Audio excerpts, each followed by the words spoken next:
All right, y'all. Y'all know what the deal is. Welcome to the Monday night live stream. All right, let me get things going here. Welcome, folks. Judith Ivy, what's going on? Good to see you in here. Erica, my man Jay Short, what's going on, family? Big shout out to everybody tuning in the tribe. They taught us lies. True. That is the running theme of our generation. Jay, what's going on? Good to see you in here. Dexter Young. Shalom Agape, what's going on? Good to see you back in here. Absolutely. Miss D, big shout out to you tuning in from Raleigh. G. Ellis, what's going on? Good to see you back in here. All right, there we go. Look at that. We see a lot of regulars in here. The Dragon Ninja, what's going on? Look at that. It's not a dragon. It's not a ninja. It's a Dragon Ninja. It's both of them. Yeah. All right, folks, put a 1 in the chat if you can hear me clearly before I get started here.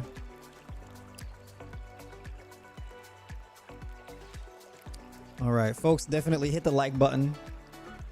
You know what I'm saying? So we could crank this thing up in the algorithm a little bit here. Share with anybody you think would benefit from this message. There we go. Smart girl. Big shout out to you tuning in from Atlanta. Dexter Young, what's going on? Likewise, peace to you.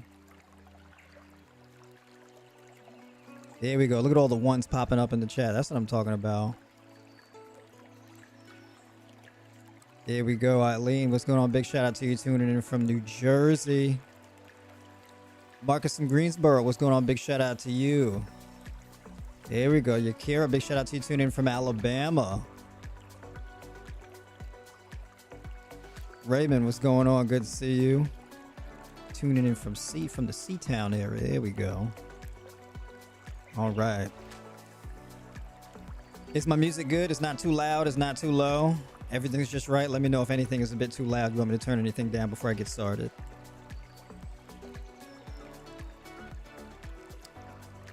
Also, by the way, big shout out to everybody absolutely killing it who jumped into the 12-week mentorship. Digging into all of that. All right. So those of you who are tuning in tonight, you're new to the 12-week mentorship. You signed up for that last week. Big shout out to you. There is a wealth of information there. All right. So I do these Monday night live streams, but in addition to that, Thursday night, I also stream Thursday night for members. And I do live meal planning in there. All right. So if you're new, you haven't seen that yet, I get on with the folks in the voice chat and we chop up some good stuff, right? We put out a lot of good information. We do live meal planning. So I open up Chronometer and we go food by food, the quantities, everything like that. We put together recipes, right? We get the training plans up, all that kind of stuff, right? Mock diet plans, everything like that, recipes, supplement guide, all of that type of stuff. Mindset, self-development videos. And of course the Discord, right? Where we got all the centralized communication in the Discord, right? So when you get into that 12-week mentorship, you got direct access to me, right? So you can ask me questions or anything you need help with. I'm always up in the Discord answering, going back and forth with folks. And of course, the community, right? Everybody's very encouraging to each other, sharing their experiences, their wins, recipes, strategies, videos they found interesting and all of that. Good discourse in there. So it's dope. And I'm adding to the 12-week mentorship on a weekly basis. So definitely big shout out to y'all coming in. And then of course the calendar is filling up fast. So if y'all want to book a call with me, link to that is in the description along with the 12-week mentorship. So if you're gonna book a call with me, get in there because folks are getting proactive. Folks are getting serious. All right, so I wanted to lead with that because I've gotten a few request questions and whatnot. How do people jump on and all that kind of stuff? Because when I get started talking about the topic for tonight, I don't know if I'm going to be taking any breaks, right, to plug that stuff. So we get it out the way up front. All right. That's right. Share the link to the stream. Absolutely. And the link to this stream is also in the Discord as well. All right. So everything's good. All right. Nothing's too loud. Everything's just perfect. There we go. So I'm talking about one straight across the board. All right. So, hold on. Here we go. Just had to double check myself here. Man of Yah, what's going on? Shalom. All right. Sebi was right. Dr. Sebi was right. Right, as far as alkalizing the body being the key to reversing chronic illness, reversing aging, completely stopping aging to the best of our ability, revolutionizing human health in a very big way, right? The alkaline diet is right. But when we talk about the alkaline diet in relation to a otherwise acidic diet, we may not really know what qualifies as an alkaline food and what qualifies as an acidic food, right? And the implications of one or the other, right? So we hear these terms and we may not really fully understand what that means and what that means for our health, right? So what is an alkaline diet? Let's start with that. Is an alkaline diet just the Dr. Sebi list, where it's just a strict list of foods that you got to eat from? Or is it a bit more than that? Is it a bit more nuanced than that? Is it just any food with a pH balance over 7 on the pH scale? Is that what it is? Well, no, not necessarily. An alkaline food, basically, or what makes a food alkaline, is if it is an alkaline forming food, an alkalizing food, right? An alkalizing food typically is a food with an abundance or a significant amount of any of the 5 alkalizing macro minerals, right? So we've got calcium, potassium, magnesium, manganese, and iron, right? And these are the 5 minerals that are necessary to alkalize your body and improve and maintain optimal health, right? The mineral balance is very important.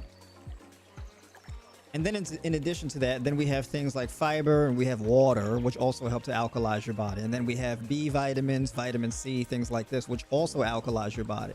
But they do that because your B vitamins and your vitamin C, water, fiber, these things help to oxygenate your cells, right? Oxygenate your body, oxygenate your blood. When it comes to maintaining optimal health or improving optimal health, you need to alkalize your body, right? You need to maintain a certain pH balance, right? So that on average is around a 7.4, right? At other times, it may be a bit higher than that. It really depends. Now, you don't alkalize every area of your body. We're really talking about on average on a cellular level, in particular in your bloodstream. Now, your kidneys help to alkalize your body. Your liver helps to alkalize your body, right? Your lungs help to alkalize your body. You have all of your vital organs that participate in maintaining a positive pH balance in your body, right?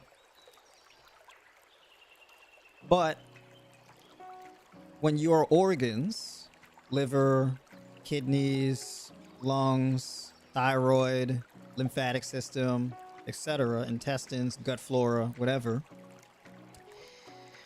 when these things have to do a lot of work, well, that work wears on you, right? It's a bit of wear and tear. And what happens is you form an accumulation of acid formation, and this leads to the degradation of human health. At the root of any metabolic disorder, chronic disease, lies an overaccumulation of acid formation.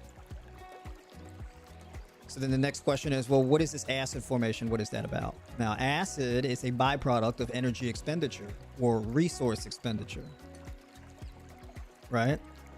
When a compound is broken down, whether an element in the body is broken down, whatever the case may be, that breakdown leads to metabolites, leads to acid formation, right? And to a pathological degree, your body will respond by producing mucus. So people who are a big fan of the Dr. Sebi method, the alkaline diet, the electric diet, right? People say, oh, well, you know, don't eat this, don't eat that because it causes mucus. A lot of the times this is true, but not always. It's not really that simple, right? Because it's a matter of degree. You can eat an acid-forming food and not have any mucus buildup as a result, right? Because your body doesn't respond with the production and secretion of mucus, right? It's a matter of degree. It's the sheer amount. You're more likely for your body to respond with the development of mucus if you are, you know, inflamed to one degree or another. Right? So it's a bit more nuanced than that. It's just like, it's not like, well, you could just be in ideal health and then you eat a particular food and then boom, mucus. It doesn't really work that way. It takes a while. Typically speaking, in order to develop a chronic disease or a metabolic disorder, it takes around 5 years or so, right? It takes a few years, right? So it's not just boom, chronically inflamed. You're just completely healthy, then boom, chronically inflamed. Boom, it doesn't really work that way. The reason why this is relevant is because if you have too much acid formation in your body, this drops your pH balance, makes your body work harder to basically stay alive. So your body will burn through glutathione, right? Your body's natural antioxidant, right? Glutathione, your body produces it on its own. But of course, you can tap this resource a bit too hard to the point where you just get even deeper into chronic illness, right? So you got to have a healthy respect for the limitations of your body's resources and production. Leveraging diet helps to spare those resources and reduce the rate of acid formation and accumulation in your body. The simplest method to do this is have a more hydrating diet. Having a more hydrating diet would lead to you being more hydrated, right? So all the rage is eating watermelon, eating cucumbers, eating cantaloupe, eating strawberries, raspberries, blueberries, blackberries, grapes, right? Kiwis, grapefruit, tangerines, right? Tangelos, whatever the case is. Water-rich foods, fruits dominantly. Your leafy greens, which essentially are just minerals and water and fiber, right? Your watercress, your arugula, your spring mix, right? Your kale, and of course, controversially, spinach, even though that didn't make the cut as far as the Dr. Sebi list. But all of these things help to keep the body hydrated. Hydrating foods typically are water-rich foods with an abundance of carbohydrates, simple carbohydrates. If the carbohydrates are too complex and starchy, this can be dehydrating actually. So if you are very thirsty, probably something you don't really want to do is have a ton of white rice in a meal, right? Because it may just feel like a brick in your stomach and leave your mouth even more chapped than it previously was. So a better option may be having more fruit in your diet. Apples, pears of any kind, right? Bananas, any kind of mangoes or melons, right? Just as carb rich, but also more water rich. And also very medicinal because of the antioxidant content. Antioxidants actually help to reduce the oxidative stress in your body. And oxidative stress is basically cellular breakdown. So as cells become damaged or any material in the body becomes damaged, they become oxidized, right? Any kind of breakdown, any type of catabolism, any kind of breakdown is oxidation or oxidative stress, as far as the erosion of the structural integrity of your body. And this is acid forming and inflammatory. And if it happens over a very consistent and prolonged period of time, you end up with some kind of issue. An alkaline diet, interestingly enough, is very carbohydrate rich, often very raw. Okay. And fairly low in protein. We're talking about like we're anywhere from 5% protein to 10% protein, right? In my opinion, I wouldn't really necessarily go below 10% protein for an extended period of time. If you go below 10% protein, you probably do that for let's say 12 weeks, right? And that would be more so referring to like, let's say a raw fruitarian diet. Raw fruitarian diet is pretty low in protein. You may wonder, well, why is that, right? Isn't protein necessary for, building up your cells? And if you have a lack of protein in your diet, well, how are you going to recover and heal your body? Don't you need protein for the healing process? Now, you do need protein for the healing process, but you don't need anywhere near what you think you do. So people often ask me, how much protein do you need in a day? Now, technically, the answer is you need 0 grams of protein in a day. Right? Keyword need. How much protein do you need in a day? The answer is 0. You may say to me, how do you need 0 grams of protein in a day? And it's like, well, need implies that it is absolutely essential, right? It doesn't work otherwise, which is not true. This is the reason why you can do a 7-day fast and improve your health better at the end of the 7-day fast than when you first started. Right? You can do a 14-day fast and heal and be in better health than you did before the fast. If protein was so essential to healing your body, improving your health, and building your body back up, well, then fasting would be absolutely detrimental. Right? So the technical answer, if you ask me, and the question, how much protein do you need in a day, is a bit of a crude answer, right? Either the answer is going to be 0, but if I'm talking in layman's terms, very generally, the answer is 1 kilogram of protein, 1 gram of protein per kilogram of lean mass. That's a general recommendation that I give for most people. But that is a recommendation given towards what a general maintenance diet plan would look like for your average person who is perhaps active and trying to create a body transformation in the gym. Right? So if your lean mass is 60 kilograms, well then, 60 grams of protein, it's more than enough. 10 to 15% of your macros coming from protein generally is enough. Now, what is the benefit to reducing your protein content? Why would you eat a low protein diet? What's the benefit of doing that? I thought I need a lot of protein in order to be strong and healthy and all this type of stuff. Not necessarily. Right? In fact, interestingly enough, I actually reached peak health reducing my protein intake. If I do eat high protein, it's incidental, it's not deliberate. And the only reason why I would have a high protein diet is just because I'm eating a lot of food. Now, protein, you consume protein, that protein breaks down into amino acids. Amino acids are very acidic. The more protein you consume, the more work your liver and your kidneys have to do to take those amino acids and convert them into other types of proteins that are compatible with your body. Okay. Now, amino acids can be, well, amino acids can be such a burden on your body that your body doesn't store it. Right? Your body generally doesn't want to store things that are toxic in large amounts. And protein is actually toxic in large amounts. An example of this would be, so like let's say you drink alcohol.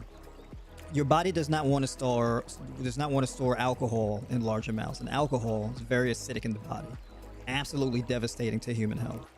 So what your body does is it takes that alcohol and breaks it down and converts it into something else that's less toxic, and then it will then store it, right? It's stored in subcutaneous fat, visceral fat, and in the fat cells of your liver, right? If it cannot thoroughly flush it out of your body via your kidneys. Amino acids. Your body doesn't store amino acids, right? Your body doesn't store dietary protein.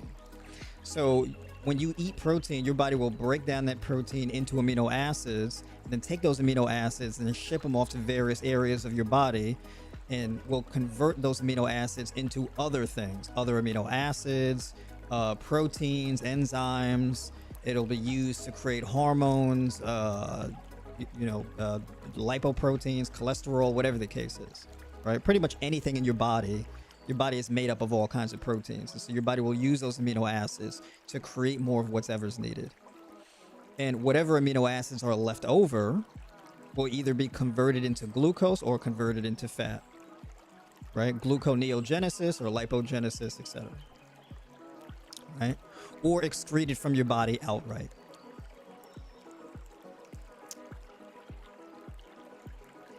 Now, there are some things that are very limiting to protein.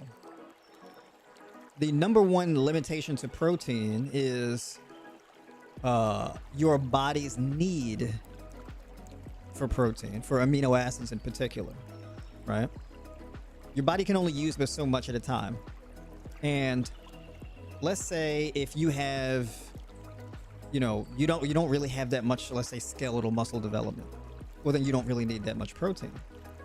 Eating more protein actually does not cause you to have more muscle mass. It's not really how it works. Because the limitation is the amino acids are only used to build on what you currently have. There will be a little bit of an addition added, but it's not really any significant degree, right? To build new muscle actually takes a very long time, right? So if you're just dumping in massive amounts of protein, well, you're exceeding what your body can do at a time. There's a time constraint. So there's not really a benefit to, focusing on maximizing protein intake. It's not really much of a benefit for it, right? Because your body can only use but so much at a time, and can only use but so much within a 24 or 48 or 72 hour period. Then there is the matter of mineral balance. In order for your body to use amino acids and create new cells, you need potassium. So the formation of new cells requires minerals, right? Potassium is absolutely essential. So if you're consuming a ton of protein and you're short on potassium, guess what? There ain't really going to be a whole lot of building going on. And the only way that building happens is if that potassium is taken from somewhere else in your body. It's not free. Magnesium is like the backbone of human DNA, of any animal's DNA, quite honestly. But we're talking about human beings. So you need potassium and you need magnesium in order to take those amino acids and actually use them. So if you're short on potassium and you're short on magnesium, then guess what? Your body's not really going to be able to utilize those amino acids in a significant way. Interestingly enough, potassium and magnesium are two key macro minerals, alkalizing minerals, alkaline forming minerals. If you want an illustration for acid, let's take a look at GERD, acid reflux, say for example. When you have GERD symptoms, acid reflux, if you have gout, right, uric acid buildup, these kinds of things, medications you take, key ingredients in them would typically be something like calcium bicarbonate, buffered with magnesium and potassium, right? But the cheapest form is the calcium bicarbonate, for example. This would be like your Tums or whatever the case is, right? And the calcium is used to neutralize the acid. Magnesium does the same thing. Potassium does the same thing, right? Iron does the same thing to an extent, but iron plays a much different role. You don't really want to be utilizing iron to alkalize your body, right? And I'll get into that in a second. But potassium, water soluble. Magnesium, water soluble, which means you can have them in abundance, and it's not really a side effect or a cost to pay with it. So you can get these in large amounts. These would be through your fruits, your leafy greens, your legumes, certain whole grains. We call them whole grains. The grains are actually technically a seed, right? So oats are technically a seed. Quinoa is technically a seed, right? Buckwheat technically a seed, right? You get the point. But we call them whole grains, fine. But these possess magnesium, right? Your sweet potato, right? Your yams, magnesium. Walnuts, hemp seeds, chia seeds, flax seeds, magnesium. Sunflower seeds, pumpkin seed kernels, magnesium. Interestingly enough, your nuts and seeds in general, very rich in potassium, very rich in magnesium. So I'm a big fan of putting nuts and seeds in a diet plan for that reason. These are alkalizing foods, your nuts and seeds. But the only time I would say that you may want to avoid these kinds of foods is if your stomach doesn't produce enough stomach acid. Well, technically your stomach doesn't produce stomach acid. But if you don't have enough stomach acid when you eat these foods, they could be kind of problematic and inflammatory because you don't have the necessary stomach acids to be able to digest these foods. And if that's the case, chances are it's because you have a congested liver, which is causing a lack of bile production. You may have issues in your gallbladder because you've been consuming a very acidic diet and your liver is just overwhelmed. And so as a result of your liver being overwhelmed and congested, that spills over negatively into your gallbladder and then your stomach, right? And then that can result in acid reflux and GERD symptoms, things like this. And that can all be traced back to an acidic diet. An acidic diet typically is a diet very rich in protein, very low in fiber, very low in water, and those alkalizing macro minerals.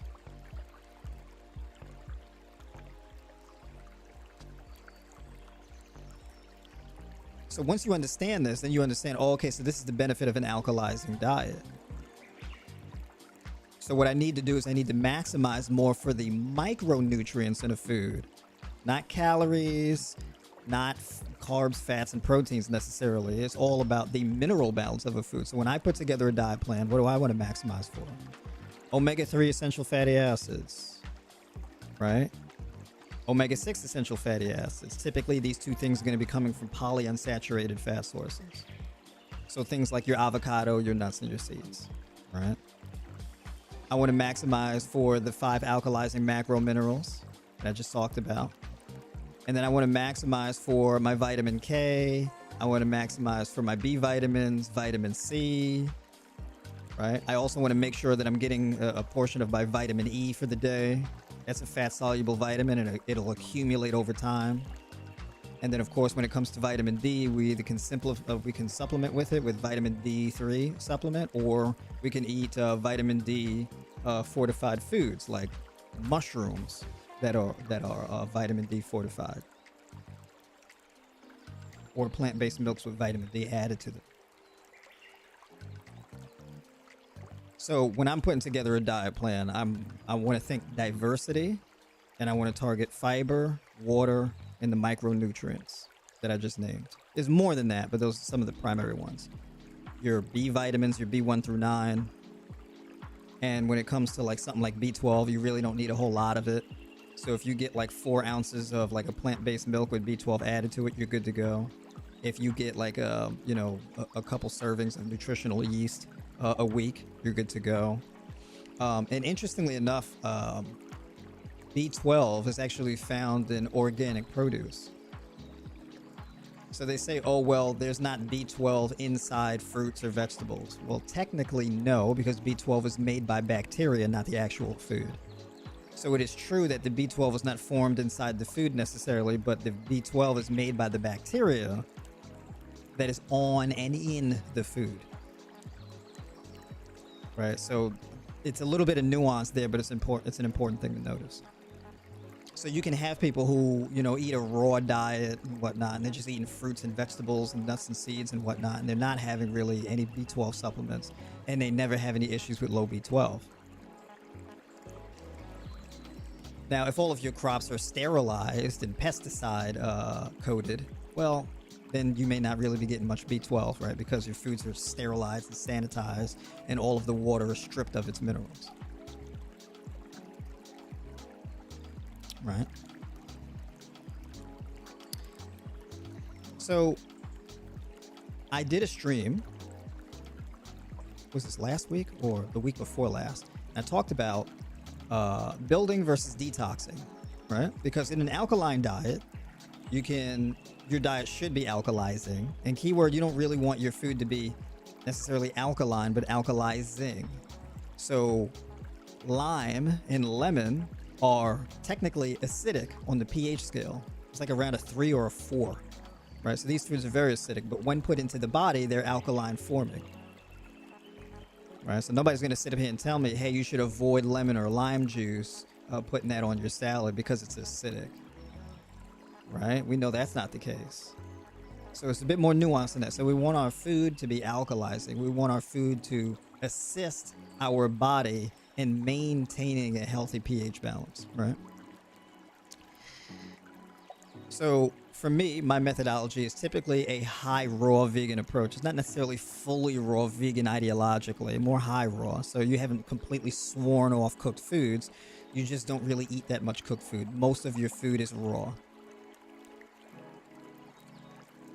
Primary reason why you would want to do this is because eating your food raw means that you're not degrading the food by putting it through a thermogenic process. Right? Everything on the planet is subjected to thermogenesis. The more thermogenesis you put anything under, it becomes oxidized, it breaks down, it becomes degraded. If you take a food and you oxidize it, you degrade it, and then you consume it, well, this can be toxic and contribute to acid formation.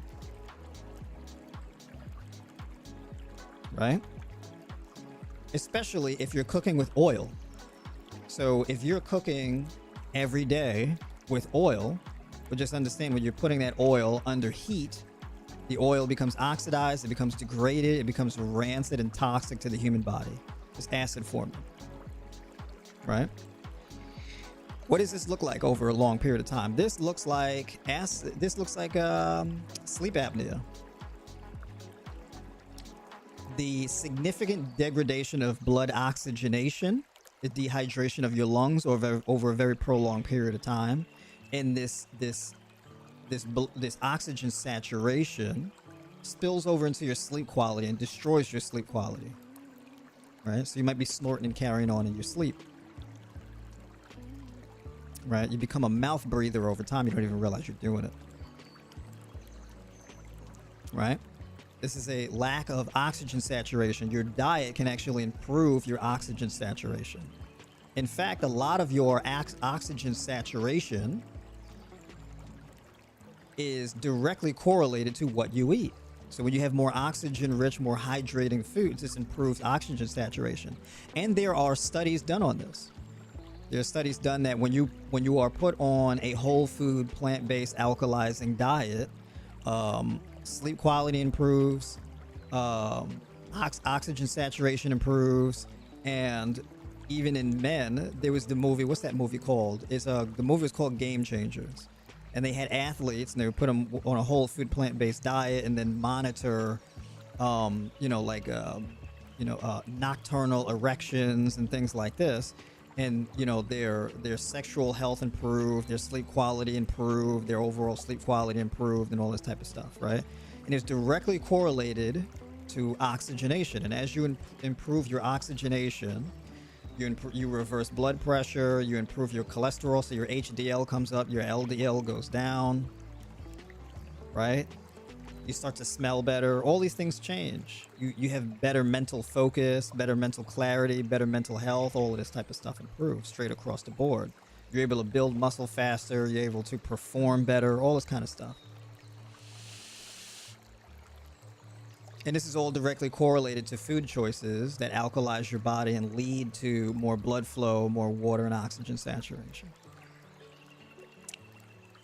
But now, if you're cooking with all types of oil and things like that, well, this disrupts oxygen saturation. So in my experience, helping people to, and I have damn near like 100% success rate with reversing hypertension, right? High blood pressure. High blood pressure is one of the easiest things to fix. In fact, if you have high blood pressure and you go on a health journey, your blood pressure should be like the first thing that improves. I've had people come to me with major oxygen problems where they can't breathe. I've had people on oxygen tanks, right, as a result of all types of oxidative stress and damage to their lungs, and they don't need it anymore, right? One of them is in the stream right now. And this is all related to the food choices that you eat. It's very real. So when I say, yeah, Dr. Sabi was right in that methodology of having an alkalizing diet, it was 100% true.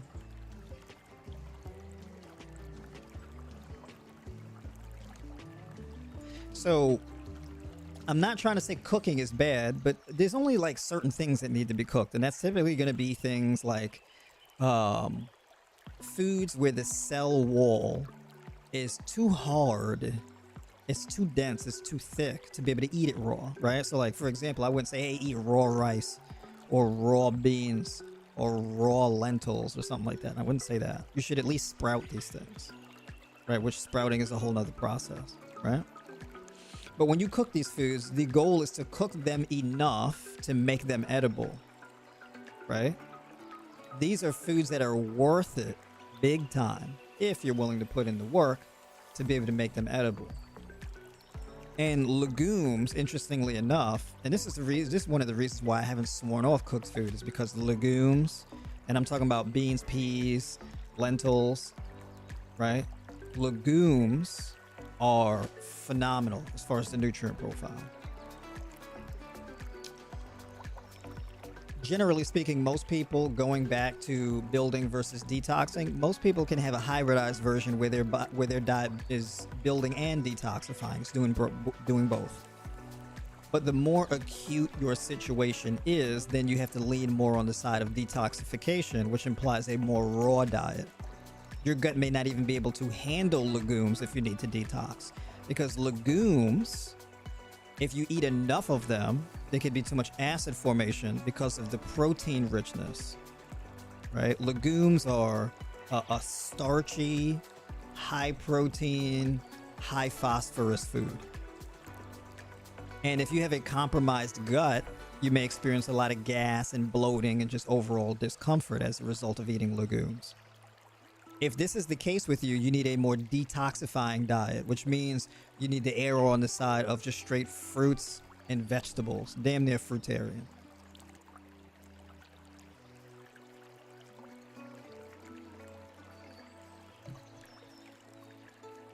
By the way, I'm drinking nettle tea. So I got the dried tea leaves in this thing here, and I steep my tea in it. Right. Nettle tea is phenomenal for your gut health, by the way. Right. So drinking nettle tea after your final meal of the day is a phenomenal idea. So detoxifying, this is where, you may want to invest in a juicer. You may want to detox drinking celery juice, beet juice, cucumber juice, grapefruit juice, cabbage, ginger. You may want to be juicing ginger, cabbage, and things like this, these cruciferous greens. Beets, right? Juicing these types of things. If you can get melon by you, it's a very good idea. I suggest you do so. So watermelon, cantaloupe, honeydew, right? Hammy melon. Phenomenal choices. Very big deal. My top two favorite melons, watermelon and cantaloupe. I like to alternate between the two. Watermelon is absolutely phenomenal for oxygen saturation, blood flow, vasodilation, detoxification, decongesting your liver, your lymphatic system, hydrating your gut, reversing constipation, all types of gut complications. I haven't had anybody where they've had any issues eating watermelon. I mean, I even put it in the diet plans of people with diabetes. People come to me with diabetes. We're eating all kinds of sugary fruit, and their blood sugar numbers improve real quick. Happens real quick. I'm talking about within the first week. I've had diabetics drop 20 to 40 points on their blood sugar, on their average blood sugar, within like a week and a half. It happens real quick, especially if you lean more towards the detoxification method. Cantaloupe. Cantaloupe is a phenomenal source of beta carotene, right? So then in your gut creates vitamin A, right? So vitamin A gets synthesized in your body, and this is phenomenal for hair, skin, nails, brain function, eye health, hormonal health, all kinds of stuff. Right, so that's a big deal.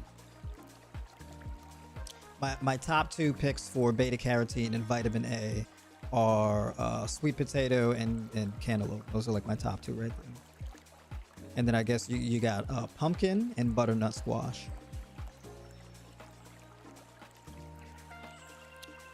So detoxification, right? Detoxification, you're juicing, you're eating your fruits and things like that. Maybe you're having some coconut yogurt or cashew yogurt or oat yogurt or something like that, which also helps to populate your gut with the probiotics. Just make sure that if you get any probiotic foods, make sure that you get them from the refrigerated aisle.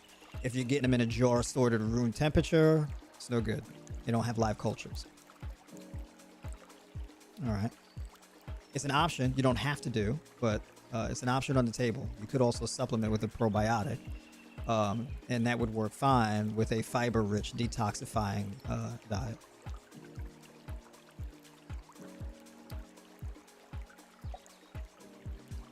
Leafy greens become pretty significant.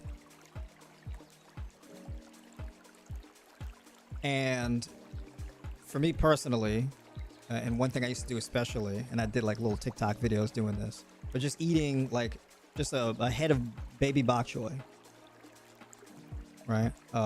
Just not doing anything fancy with it, just washing it off and just eating raw baby bok choy right out the gate. If you want to reduce blood sugar spikes or something like that, and you're worried about fruit spiking your blood sugar, especially if you have a compromised vascular system, you eat the leafy greens first and you follow that up with your fruits. And the leafy greens will actually serve as a buffer to reduce the rate at which the glucose enters your bloodstream. Right, so that's a dietary hack there. And your leafy greens, those are going to be your significant sources of calcium, magnesium, zinc, selenium, these types of things, right? You don't need these things in large amounts, right? Just need trace amounts. These are trace minerals, right? So your leafy greens, sea moss, seaweed, right? Just sea vegetables in general. These are going to have a lot of your trace minerals that are very important for thyroid health, pituitary health, health of your ovaries, testes, uterus, basically all of the vital organs in your body, as well as sexual organs, right? Those trace minerals are extremely important. Mental health, gut health, etc.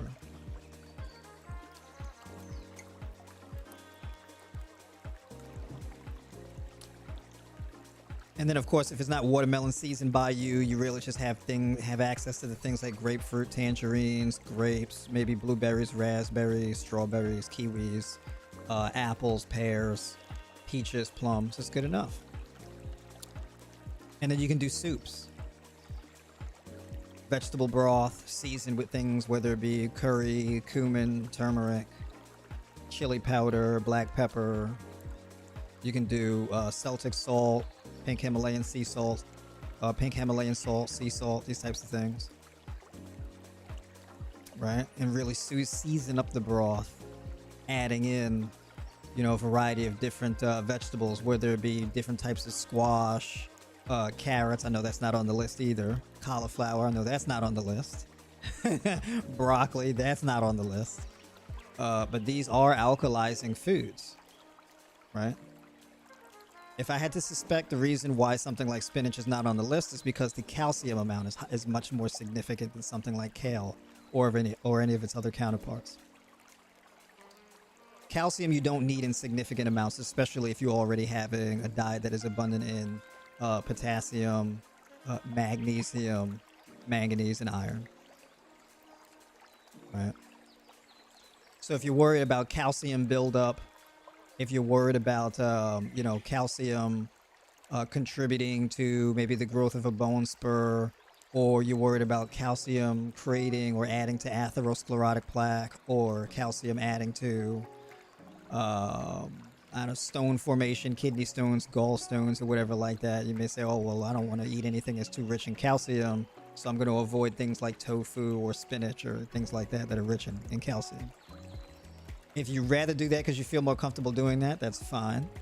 But I haven't really seen any evidence that shows that the calcium in spinach contributes to an excess amount of calcium. And the reason why is because if you're eating a fiber-rich and a water-rich food, excess calcium will be bound up by the fiber and removed from your body through your digestive tract and your fecal matter. Right? The overaccumulation is the problem. And when you're eating a particularly raw, hydrating diet, this is not really a thing that you would have to much worry about. Right? But peace of mind is very important for us. Right? So that's why I talk about the whole thing with the spinach. Broccoli, some people get really gassy on the broccoli and whatnot because it's a very rich source of phosphorus. Also very rich in protein. Right? So cauliflower, same thing. So if you have a particularly compromised gut, then you need more foods that are sensitive to that, softer foods that are easier for your body to break down and metabolize. So you may want more tender greens as opposed to like really rough cruciferous broccoli, cauliflower, cabbage, things like that. You may want something more along the lines of kale, arugula, spinach, watercress, things like this. You want more tender greens, right? Basil, oregano, parsley. These are phenomenal things to add as well. Jerusalem artichoke, right? Aloe juice. I don't talk enough about aloe. Drinking aloe juice, phenomenal for gut health. If you've got ulcers, Crohn's, colitis, things like that, drinking aloe, it can be very beneficial for your gut health, right? So all of this falls under the umbrella of an alkaline detoxifying diet. And if you're going to go through a phase like this, typically give yourself about 12 weeks to go through that process. Right, so you get some real good, nice, smooth bowel movements, some smooth moves. I don't know how graphic y'all want me to get about the smooth moves, but I'm passionate about making a smooth move effortless right on that porcelain throne. Right, we want it to be a time of peace, smooth moves. Right, we don't want to be sitting on the throne. Right, we don't want any of that. So, going the gut health route. I mentioned Jerusalem artichoke too because of the prebiotics. And the prebiotic fiber is a food source for probiotics. And the probiotics are your beneficial gut bacteria. And so when you feed and you nurture your probiotics with the prebiotics, then you get things like postbiotics, which are the materials or the elements that or the chemical compounds that your probiotics or your beneficial gut flora produce. Right? Postbiotics. So an example of that would be short-chain fatty acids. And one of the main benefits of short-chain fatty acids is the efficient metabolism of stored fat. So, people ask me, hey, how do you feel about drinking apple cider vinegar? Well, the reason why the apple cider vinegar is beneficial is because the apple cider vinegar has short chain fatty acids. So essentially what you're doing is you're drinking the short chain fatty acids and it's moving through your gut.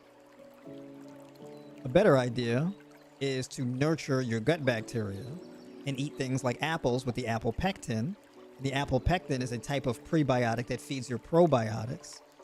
And then they ferment the pectin and then release short-chain fatty acids. So rather than drinking the short-chain fatty acids, your gut can produce the short-chain fatty acids and send it back up the chain.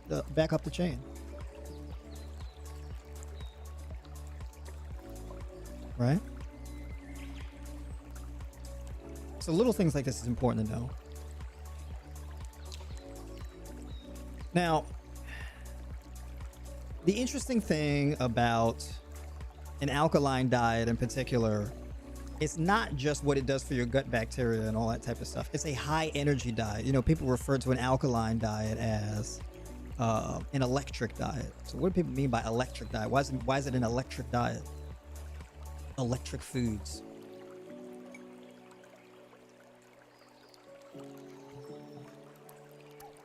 The reason why this is the case is because, well, think about like a Duracell battery, right? The alkaline battery, the copper top, right? Because the batteries essentially are made of minerals that conduct electricity. Well, food kind of does the same thing.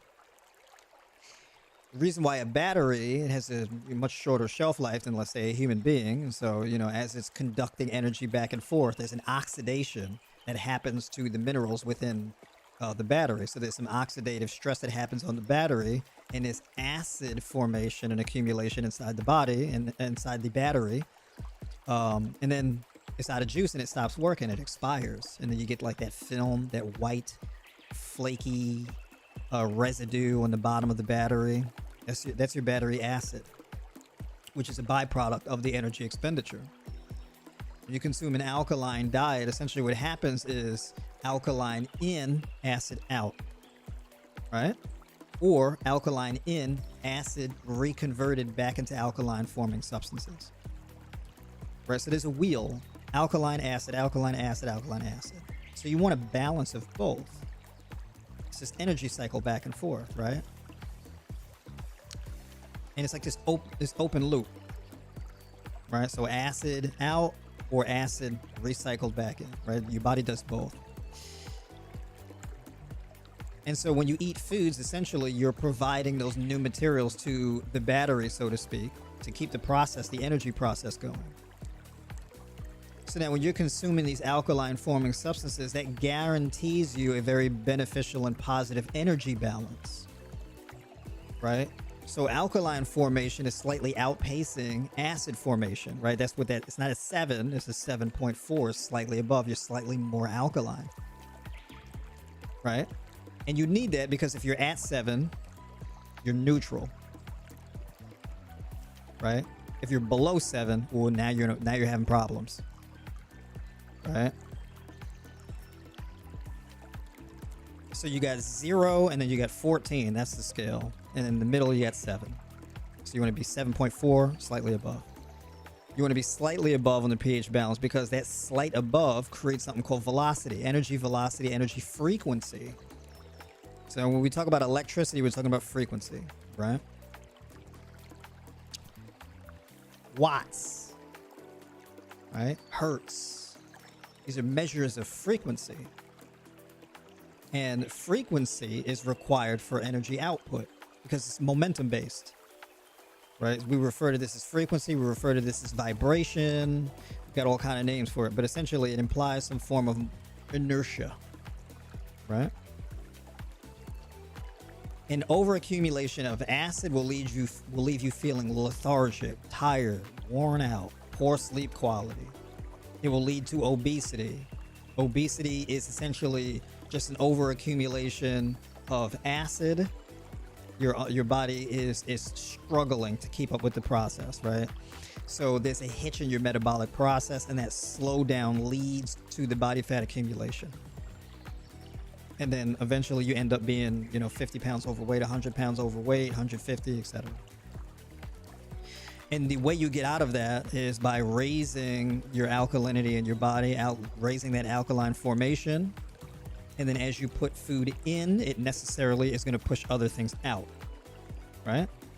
So the more you push in, the more you push out, right? It's kind of like if you're constipated, you want to create velocity, right? To clear that colon out. So you got to get the water and the fiber in, right? The citrate and these types of things. And you hydrate your colon, and then boom, right?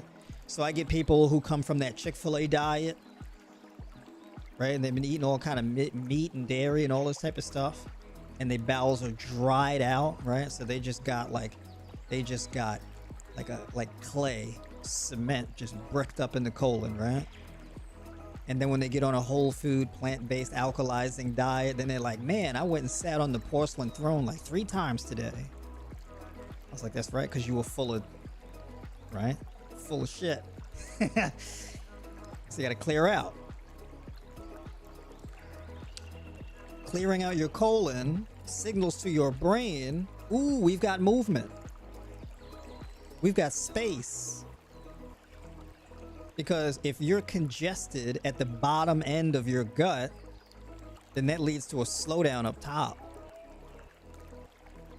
Right? If you want production at the top, you have to have some clearance at the bottom. Right? If you fold up too much in your colon, you could be having things like back pain. By the way, back pain is an indicator of dehydration, like lower back tension and tightness. That can be a sign of dehydration. So when you have a more hydrating diet, you have less back pain. A lot of people who follow the plans and whatnot that I've created for them, this is the thing they experience. Now, of course, you got to move and things like that, because the same way we need metabolic frequency, metabolic inertia, we also need it physically. Because interestingly enough, exercise is also alkaline forming. Exercise is also alkalizing because it speeds up the inertia. Right? So eating alkalizing alkaline forming foods creates inertia, and then exercise creates inertia. Literally, because your lymphatic system doesn't have a pump.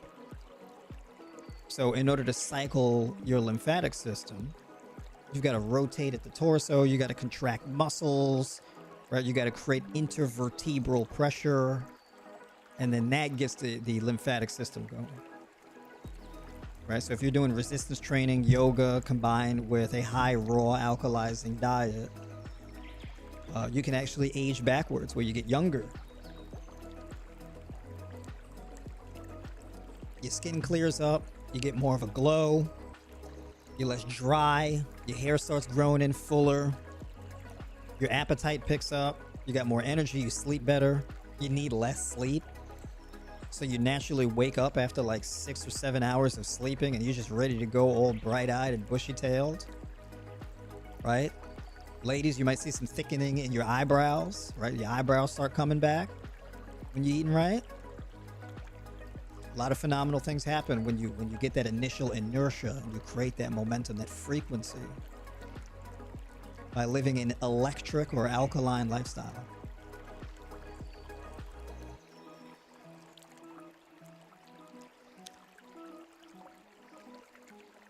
I want to answer some questions that y'all got. So let me catch up with y'all here. Can I join your 12-week mentorship at any time, or are there specific start dates? No, so basically it's 12 weeks from the time that you join. So whatever time that you do join, the 12 weeks starts from there.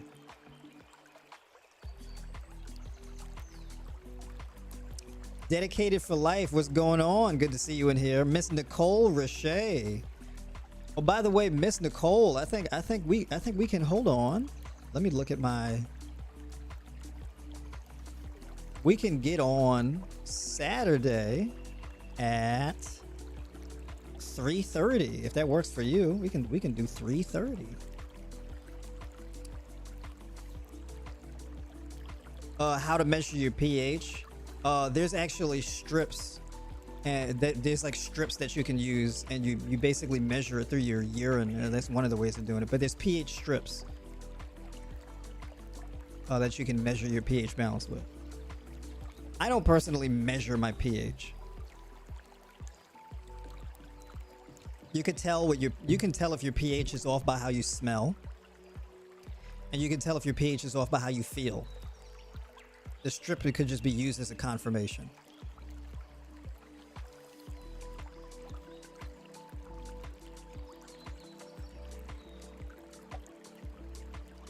could you drop some knowledge on the late stage osteoporosis, why it happens, and an approach to take? Yeah, so basically osteoporosis is primarily a result of low vitamin D and magnesium. Out of everybody who I've had come to me with osteoporosis and we help to improve on that, they're always low on vitamin D and magnesium. So when you're getting enough vitamin D and magnesium in your diet, this significantly improves things. Also resistance training. So for example, you get a set of resistance bands and you do resistance training with resistance bands. This can improve skeletal muscle development, which also has a trickle-down effect that improves bone density. So muscle growth and bone density happen together simultaneously, right? So osteoporosis is primarily caused by a very acidic diet. And interestingly enough, a vitamin D deficiency is not just caused by a lack of sun exposure, but also a lack of magnesium, because magnesium is the currency that your body needs in order to synthesize vitamin D. Vitamin D is not really like a dietary vitamin, it's more like a hormone. So your body produces its own vitamin D, but it requires magnesium to do that. As well as, you know, essential fatty acids and things like that.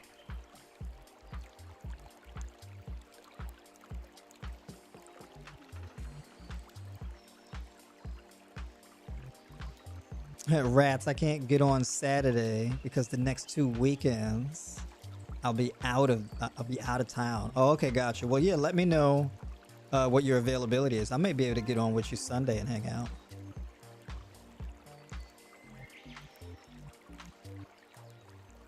You said your pH was a 9? When was that? I gotta hear the story behind that. Like, what did you do to get a 9? What are your thoughts on eating bread? I'm not really much of a bread fan. I'm not a big bread fan. Just because, well, I mean, I'm not against bread necessarily either. It depends on what the bread is made out of. I like to eat a food or to get a food in its most whole state. And with breads, you know, they tend to remove the hull and things like that. There are exceptions though. So I am a fan of, for example, sourdough bread or things like Ezekiel bread. Right? I'm a fan of things like that. And then my guilty pleasure is roti skins. Coconut bread, right? These types of things. But yeah, I'm not much of a bread eater, and I don't really put bread in diet plans. Dedicated for life, great to see you. Yeah, likewise. All right, let's see. Let me catch up here. That's right, the porcelain throne. All hail the throne. We're all kings and queens in the bathroom. Just bought the aloe yesterday for gut cleaning and also as a face mask. There you go. Aloe is a big deal. Folks be sleeping on aloe. I'm actually one of those people because I don't talk about it enough. Can we also juice the rind on the melons? Yes, actually, yeah, you can. Yeah, if your juicer can handle it, you can also boil the rind and drink it like tea. You know, purple sweet potatoes a better option than regular sweet potatoes. I noticed purple sweet potatoes aren't accessible all year round. I don't know how much better they are. I'm not really that familiar with the differences between the variations. Right? So you have sweet potatoes that come in, you know, all types of different shades and colors. So I would have to look more into seeing the differences between them. Mr. John Green, what's going on? Good to see you in here, brother.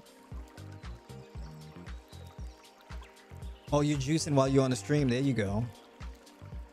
Hi, do you tofu?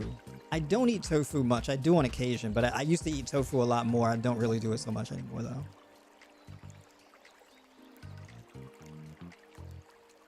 Oh, I'm following your method. 4 days off eating with different days. Saturday, Sunday, Tuesday, Thursday, but vegan? Hell no. All right. Well, whatever works for you. Nettle is the truth. True.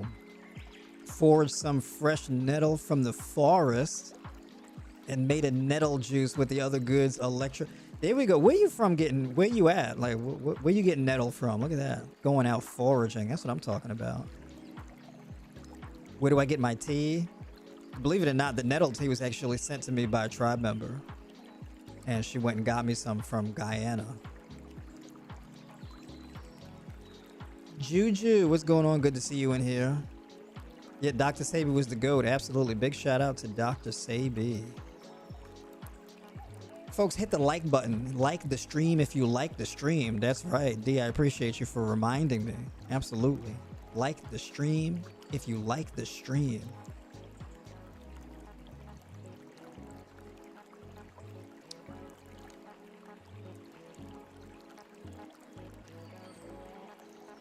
Starchy foods are very mucus forming. Yeah, they can be. If you have like any kind of metabolic sensitivity or disorder, yeah, absolutely, they could be. It's a matter of accumulation. So the starches aren't bad, but if you get a certain amount, it can be, right? It's a matter of amount.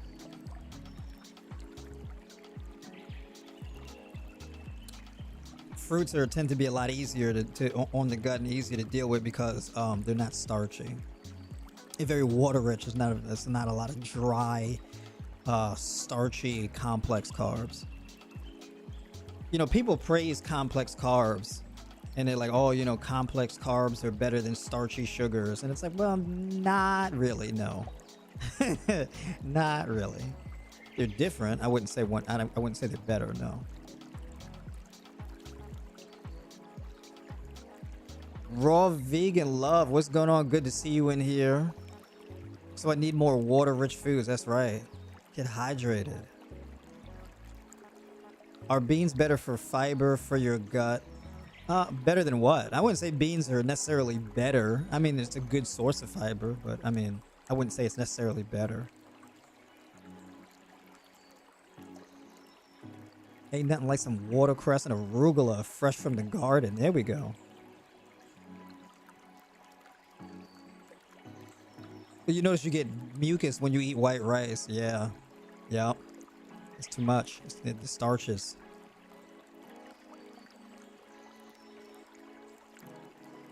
The Dr. Sabi alkaline list is for people who are sick and trying to alkaline their body, but there's still a lot of alkaline foods and herbs that's not on the Dr. Sabi list. It's very true. From what I can see, the list pretty much is a way of guaranteeing that you don't have any kind of inflammation. So the list is very short, but it's like that as a means of being, you know, like risk-free. So anything that would trigger any kind of sensitivity is not on the list as a result, or at least that's what I can gather from it. Can low oxygen in the blood cause cancer? Interestingly enough, cancer is anaerobic. So cancer can grow in acidic, low oxygen environments. Cancer, however, cannot thrive in alkaline environments. So when you oxygenate your body, you hydrate your body and you alkalize your body, this kills cancer actually.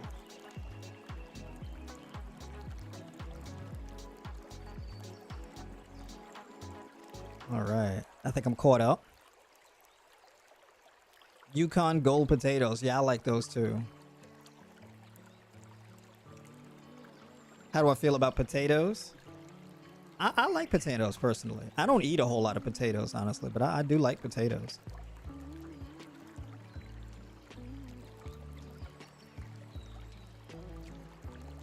Let's see. Hello, sir. I tried to follow your advice by eating more fruits, but it hurts my stomach a lot. I love watermelon, but it gives me indigestion. What can I do to be able to eat fruit? Well, so I would have to know what your diet was previously and if you were having any gut complications previously.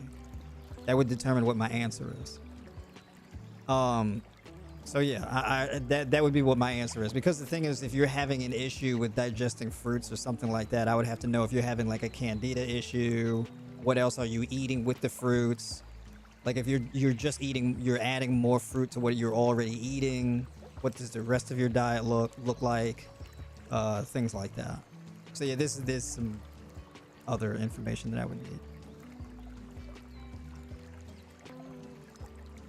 What's up? Checking in from Plainfield, New Jersey. Here we go.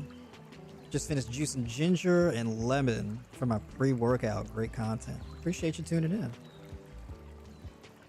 My man Jay Short. So should we be drinking alkaline water more?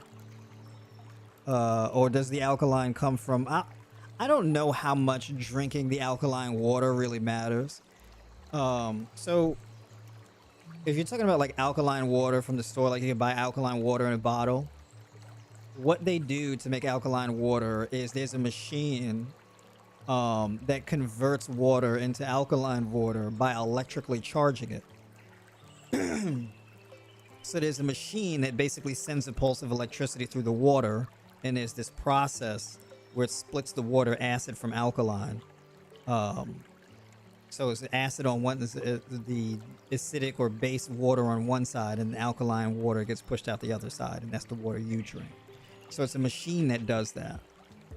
I don't know how significant of a difference that would make, just because water is like in and out, and your pH balance it changes from moment to moment. I mean, from breath to breath and whatnot. So drinking water, I mean, it couldn't hurt. I would imagine it couldn't hurt, but I don't know how much it would help. The reason why food is more significant is because of the mineral and vitamin density of the food. There's just way more of an implication, right? I mean, the nutrients and the nuances of whole foods just has a much more substantial effect.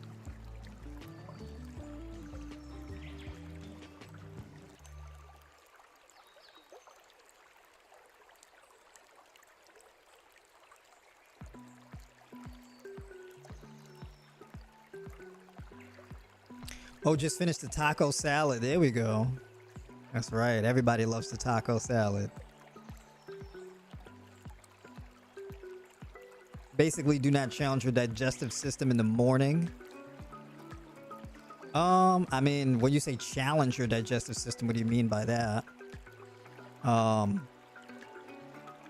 it depends on what you mean by that. Don't challenge your digestive system. I don't know if anybody should challenge their digestive system in general. I don't think you should challenge your digestive system at any point in the day, but yeah, it depends on what you mean by challenge.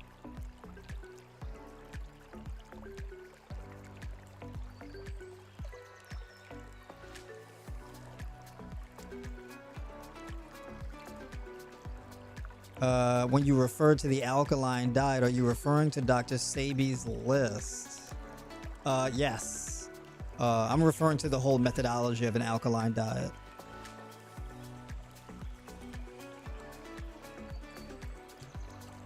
That's right, with the hemp seeds. You're right about that with the protein for the hemp seeds. Hemp seeds is like one of my top. I buy hemp seeds in bulk, so I get like these 10-pound bags of hemp seeds. So yeah, that's a staple for me, the hemp seeds. Sanja, what's going on? Good to see you in here. I see you popping up in the comments and whatnot. Appreciate you tuning in and catching on to the streams. By the way, is the J silent? Is it Sanja or Sanja? I don't want to be saying it wrong. Be messing up people's names on here. I apologize. Also, is tempeh any good? Yeah, tempeh is fine. I mean, tempeh is fine. Tofu is fine. I don't really eat those foods in particular. But generally speaking, I mean, they're okay to have in your diet.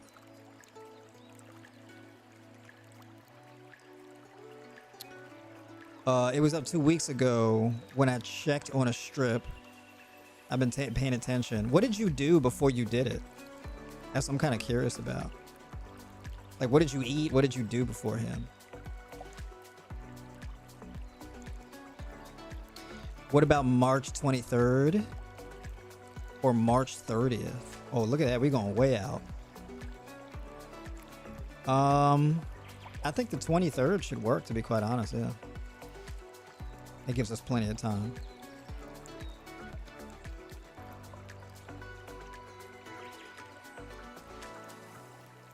Is there a such thing as too alkaline? Yes.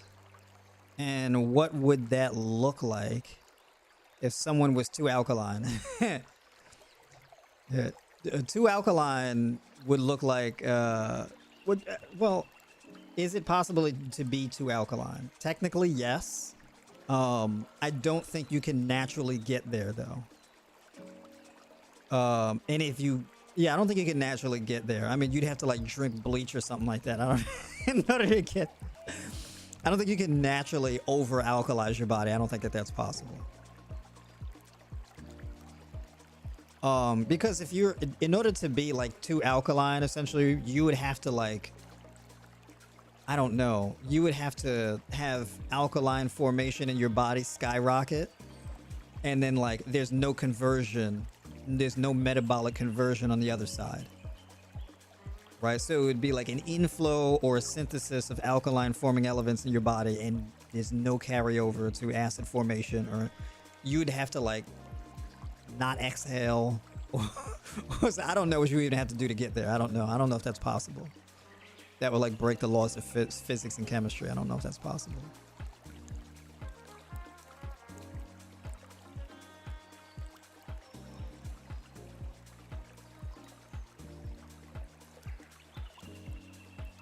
Look up metabolic alkalosis. Also, it's not good for the stomach to be alkaline. The stomach is acidic. Yeah, I mean, yeah, you shouldn't like try to alkalize your stomach.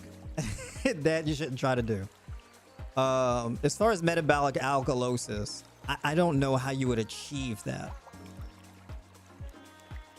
Right, so that I don't know. I've never heard of that before. I mean, technically it could happen. I just don't know how. I don't know how you would be able to do it naturally. Are bananas starchy? Not particularly. Bananas are higher in starches than a lot of other fruits. Now, the thing is that bananas are the most starchy when they're not ripe. But the more ripe they become, the less starchy they are. So the starches break down into more simple sugars the more ripe it gets.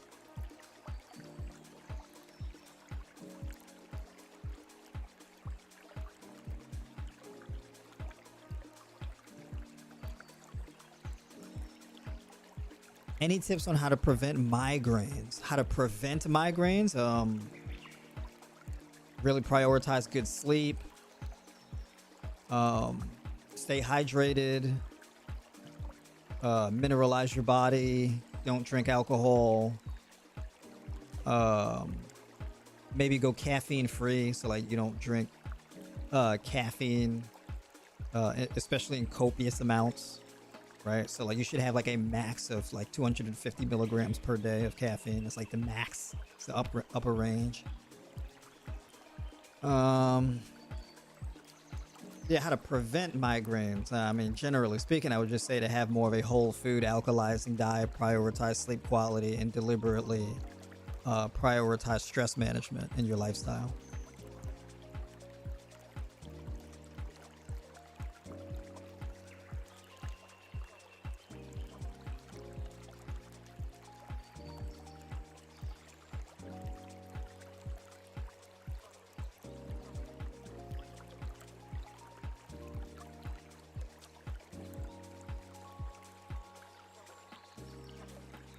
What is that? Astaxanthin? Astaxanthin? I don't know how to say that. Have I tried? I don't believe I have. I don't believe I have. I have Crohn's disease for 20 years. My diet is a lot of juice, carrots, Carrot juice, tangerines, pineapple, apple, some cooked foods like rice, eggs, lettuce, zucchini, mushrooms.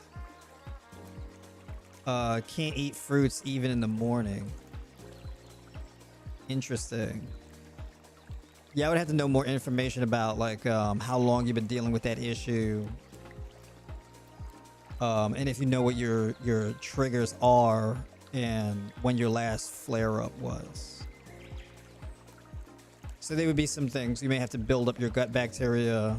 Have you done like a prolonged like water fast to heal your gut? I know aloe juice would really help. And then just more gentle foods on your gut would definitely help as well. Juicing is phenomenal. I mean, for somebody who has like Crohn's or something like that. Look into it. Yeah, I'm gonna type that in because I don't know what that is. Or maybe I do know what it is. I just have.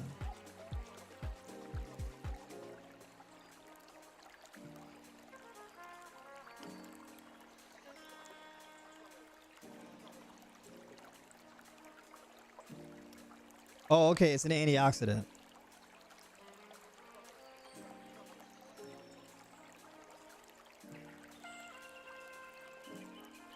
Right, it's an antioxidant compound that is the basis for vitamin A synthesis in the body.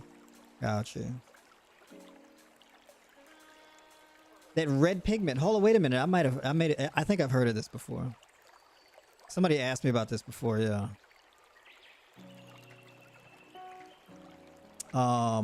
Isn't that found in like It's found in like a red microalgae, I think. It like feeds on sugar and whatnot too. They had an issue with it in Florida, I think, next to because it's like an overproduction of sugar cane in Florida, and it was messing up the ecosystem in the part of Florida over there. So there was like this giant just wave of just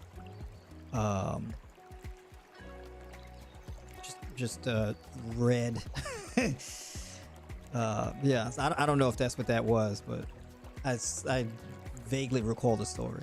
I can't really say too much about it because I don't know enough. I would have to do a bit more research before I make any definitive statements about it.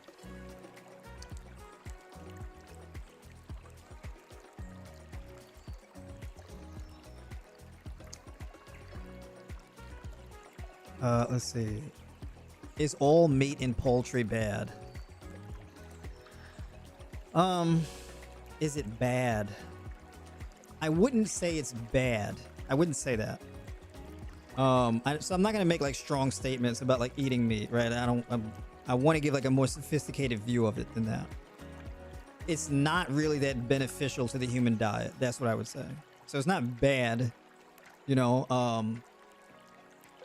I personally, given what I know about like, you know, meat and poultry, which are basically just meat and meat, I wouldn't eat it personally. And it's just because you do more harm than good. First of all, it's acid forming. All right, so there's that. I don't want the extra dietary cholesterol, saturated fat. I don't want excess protein. I don't want the microplastics. I don't want the antibiotics. I don't want the extra mammalian estrogen. There's all these things in animal products, especially like poultry and things that I don't want in my diet. I don't want heme iron. I don't want that. So when it comes to these things, there's more things in meat and poultry that I don't want in my body than there are things that I do want in my body. in my body. I'll say that. It's not much of a benefit. You can get away with eating these things. It's not the worst thing you can eat, but it's also not really that beneficial. How to stop acid reflux? Oh yeah, I mean basically having an alkalizing diet of the foods that I basically listed tonight.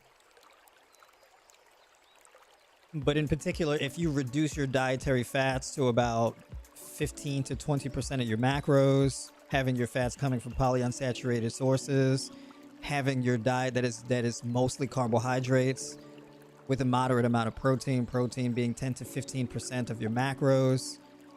16% at the most. 16% is considered significantly high. It's a high protein diet according to clinical values. So 10 to 15% is enough.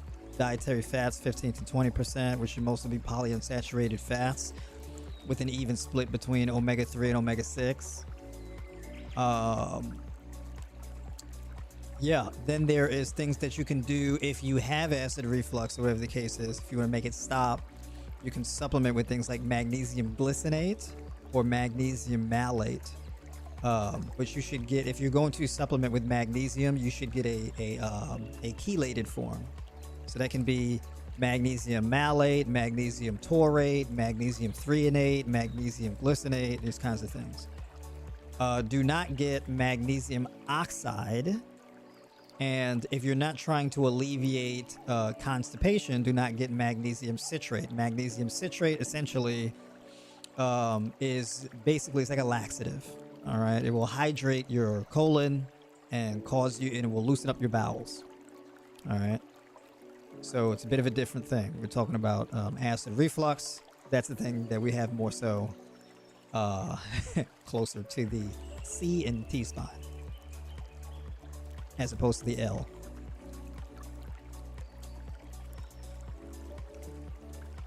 How long does it take your digestive system to recover after taking antibiotics? It really depends on how long you've been taking the antibiotics for. I've had people who've come to me with a very extensive history of taking antibiotics. I'm talking like for months. And it would take them 3 months, 6 months to see any kind of significant recovery. Typically 12 weeks. But a full, like complete recovery, I would say 6 months to a year, I would say. To know that you're fully out of the woods.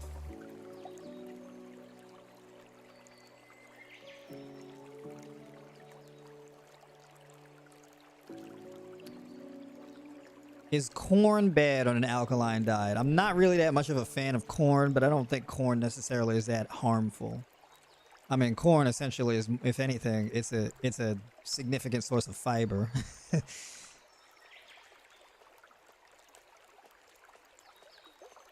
My thoughts on black coffee, daily for health. I'm not really a coffee person. I'm more of a tea person. You know, black coffee is really strong. It's a very potent source of caffeine. Caffeine in high doses. I mean, it could be. It ends up becoming a neurotoxin over time.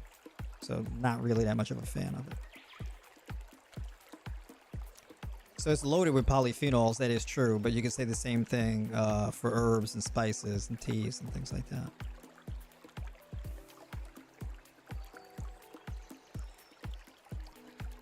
Are there any fruit-based bodybuilders? There's a couple. I'm not really that familiar with them. I don't really follow much of the bodybuilding space, but I might just do it to prove a point. I might just be a fruit-based bodybuilder just to prove a point. I'm not that far off as far as physique development. But I wouldn't call myself a bodybuilder, though. I had my gallbladder removed years ago. Oh, so basically your dietary fats can't really be that significant. Yeah. So your dietary fats are gonna be pretty spaced out. You know, I would say that they're gonna be around 10-15% of your macros, I would say. Definitely no cooking with oils, that's for sure.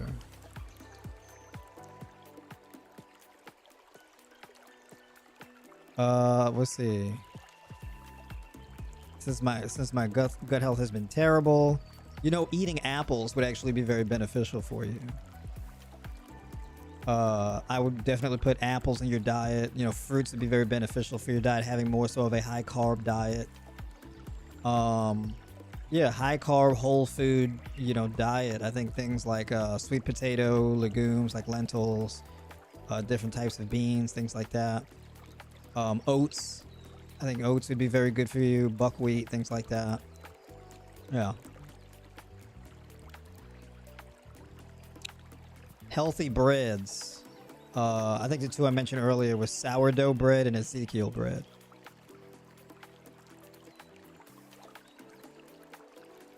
Is there an amount of protein I should aim for on a daily basis? I mean, it depends. Generally speaking, my recommendation, if you're eating on a consistent basis, is going to be 1 gram of protein per kilogram of lean mass. Yes, sprouted bread. Yes. Yes, absolutely.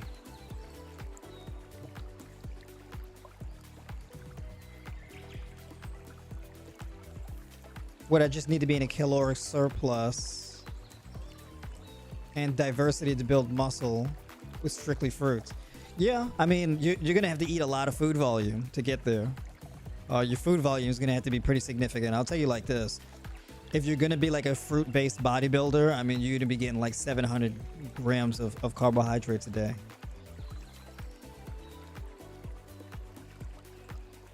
So it's going to be a lot of food. It's going to be like 20 pounds of fruit a day. All right. All right, folks.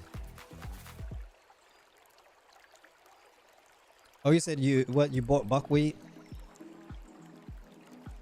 The last time you talked about it? Gotcha. How do you like the buckwheat, by the way? I'm probably going to do like a quick short video about buckwheat, the before and after, how I do it. I'm probably going to do like a little quick short video. I might post something on TikTok again. It's been a long time since I've been busy. Y'all had me busy. I haven't really been producing any content just because I haven't really had the time to really focus on it. So I got to get to that.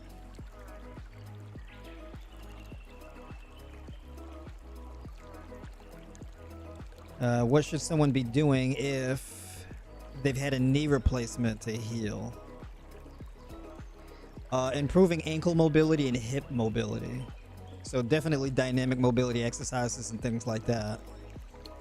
And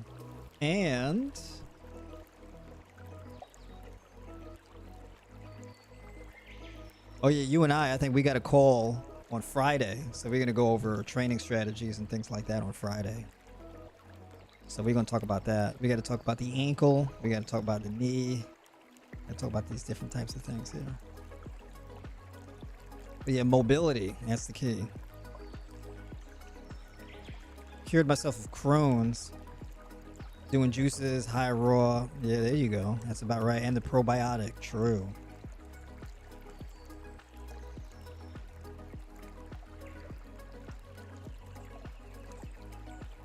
You added blueberries and strawberries. There you go.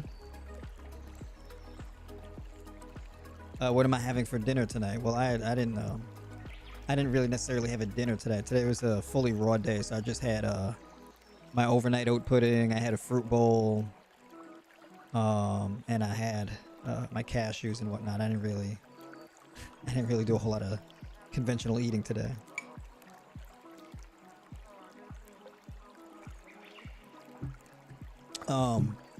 But my fruit bowl was like maybe 500 calories worth of fruit.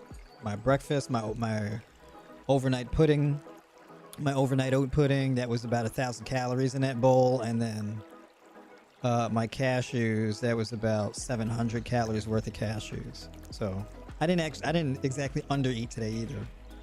But I've been sitting at this desk for the duration of the day, so I didn't really have much of an active day. I only burned like 1,800 calories today so far. Not really that significant, so I'm gonna make up for it tomorrow.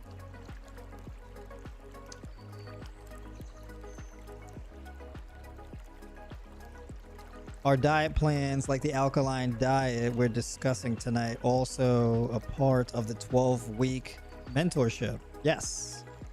You get access to the High Raw Vegan Nutrition Guide, and I have daily meal plans in there. And they're structured for different goals. So yeah.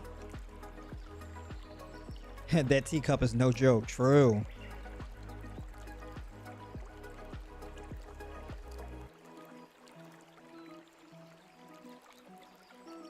Juju coming through. I appreciate that. Coach is awesome. True.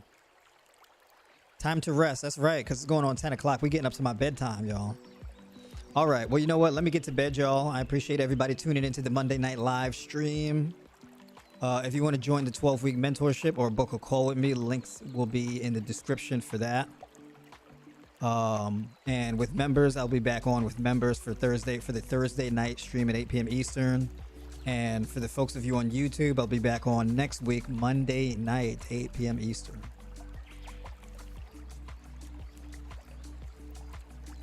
All right, y'all.